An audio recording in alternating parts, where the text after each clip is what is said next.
Assalomu alaykum. Efirda axborot 24 informatsion dasturi, studiyada Umid G'ofurov. Bugun mamlakatimizda muborak kun, ezgulik, mehr, oqibat va saxovat ayyomi muqaddas Qurbon hayiti keng nishonlanmoqda. Bu yilgi hayit bayramining shukuhi, fayzu tarovati o'zgacha bo'lyapti. 15 mingdan ortiq yurtdoshlarimiz dunyo musulmonlari bilan birgalikda muborak haj ibodatini ado etayotgan fayzli kunlarda mamlakatimizning barcha joylaridagi masjidlarda millionlab yurtimiz mo'min musulmonlari hayit namozini to'la-to'kis ado etishdi. Jarayonlarda prezidentimizning O'zbekiston xalqiga Qurbon hayiti tabrigi o'qib eshittirildi.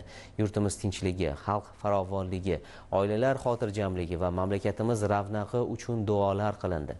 Hayit namozini yuqori saviyada tashkil etish maqsadida barcha hududlarda zarur sharoitlar yaratildi.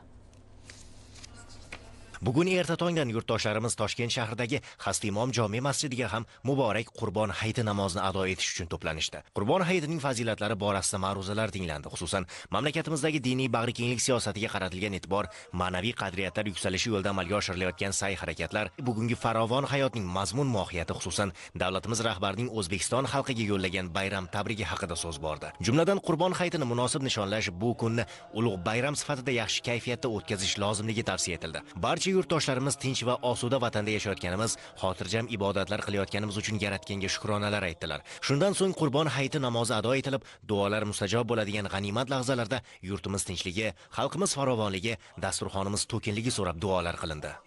Yurtimizning barcha masjidlarida bugun millionlab yurtdoshlarimiz namozda qo'llarini ko'tarib duolar qildilar. Alloh taolo duolarimizni ijobat qilsin. Xalqimizning hayotini bundan farovon bo'lishini nasib etsin. Mana bayramlar arafasida, Qurbon hayiti arafasida hurmatli prezidentimiz juda ham katta bir muruvvat ko'rsatdilar. 700 milliardga yaqin mablag' ajratdilar.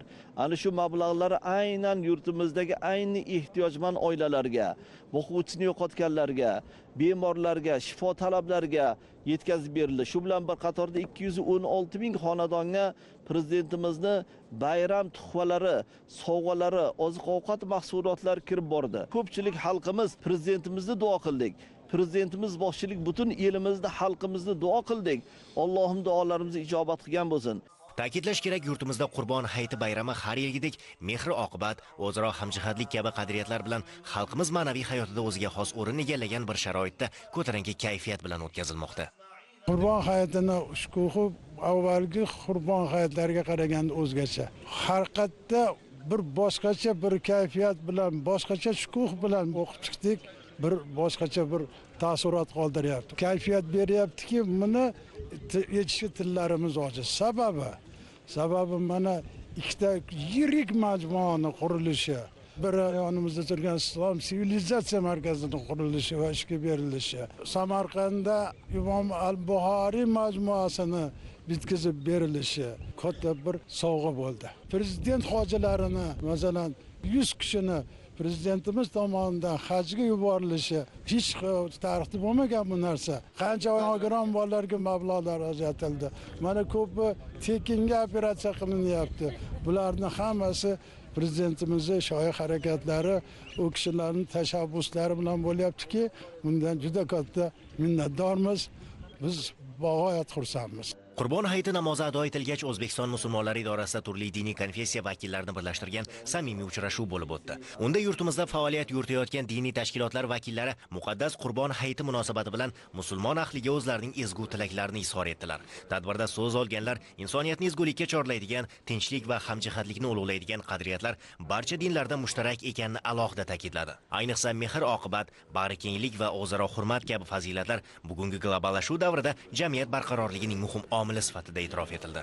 Большой любовью поздравить всех жителей Республики Узбекистана. Barcha O'zbekiston xalqini, nafaqat musulmonlarni, balki yurtimizda yashayotgan barcha insonlarni Qurbon hayiti bilan chin qalbimdan tabriklayman. Chunki bu bayramning asosiy mohiyatida mehr-oqibat, bir-biriga hurmat va insonlarga g'amxo'rlik kabi ezgu qadriyatlar mujassam. Eng quvonarlisi, O'zbekistonda bu qadriyatlarni biz faqat bayram kunlari emas, balki har kuni his qilib yashaymiz. Bugun yurtimizda qaysi millat, qaysi din yoki qaysi e'tiqod vakili bo'lishidan qat'iy nazar, har bir inson o'ziga bo'lgan hurmat va e'tiborni his etadi. Bu esa mamlakatimizdagi bag'rikenglik muhitining amaldagi yorqin ifodasidir. Albatta, bunday muhit O'zbekiston prezidenti boshchiligida olib borilayotgan insonparvar siyosat samarasi deb bilaman. Chunki tinchlik, mehr-oqibat va o'zaro hurmat bor joyda albatta taraqqiyot bo'ladi. Bugun yangi O'zbekiston taraqqiyoti va xalqimiz farovonligini ortib borayotganligini har birimiz ko'rib turibmiz. Fursatdan foydalanib yana bir bor barcha musulmonlarni bayram bilan muborakbod etaman. Yurtimizdagi tinchlik, totuvlik va farovonlik bardavom bo'lishini tilayman. Ha, bugungi Qurbon hayiti bayrami yurtimizdagi tinchlik, birdamlik va bag'rikenglik muhitining yana bir amaliy ifodasiga aylandi. Eng asosiysi, inson qadri ulug'lanayotgan yangi O'zbekistonda diniy ma'rifiy sohaga qaratilayotgan e'tibor jamiyatdagi o'zaro hurmat, mehr-oqibat va hamjihatlik muhitini yanada mustahkamlab boryapti. Bu esa turli millat va din vakillari ahil yashayotgan mamlakatimizda barqarorlik va osoyishtalikning eng muhim tayanchlaridan biri bo'lib qolmoqda. Qurbon hayiti munosabati bilan poytaxtimizdagi Shayx Muhammad Sodiq Muhammad Yusuf masjidida ham tong sahardan masjidga tashrif buyurgan yurtdoshlarimiz muborak ayyomni shukronalik, hamjihatlik va ezgu tilaklar bilan qarshi oldilar. Hayit namozidan avval o'tkazilgan ma'naviy ma'rifiy suhbatlarda Qurbon hayitining insonlarni mehr-oqibat, saxovat va bag'rikenglikka undovchi fazilatlari haqida so'z yuritildi. Alloh taolo hayitlarni muborak qilsin. Qurbon hayitini hammamizga barakotlarni nozil qilsin. Albatta bu bayramni shukuhiga xursandchilik qo'shadigan ishlar bugungi kunda yurtimizda muhtaram yurtboshimiz tashabbuslari bilan amalga oshirilib turibdi. Bu ham xalqimizni qalbiga xursandchilik kirishiga sabab bo'lyapti. Qurbon hayiti arafasida ham muhtaram yurtboshimizning qarorlari bilan 690 milliard so'm ehtiyojmandlarga, xususan bemorlarimizni hojatlarini qondirishga ajratildi. Bu qilinayotgan ishlar asosi dinimizdagi mana shu xayriya ishlari, savobli ishlarni asosida, ta'limotlar asosida amalga oshirilyapti. Bu Alloh taolo bu ishlarni bardavom qilsin. Bunga bosh bo'lib turgan muhtaram prezidentimizni bu ishlarda o'zi qo'llab-quvvatlasin. Shundan so'ng jamoat bilan birgalikda hayit namozi ado etilib, yurtimiz tinchligi, xalqimizning farovonligi va yangi O'zbekiston ravnaqi uchun duolar qilindi. Hayit bayrami oldi prezidentimizni xalqimizga yo'llagan bayram tabrigini eshitib juda odam bir xursand bo'ldi.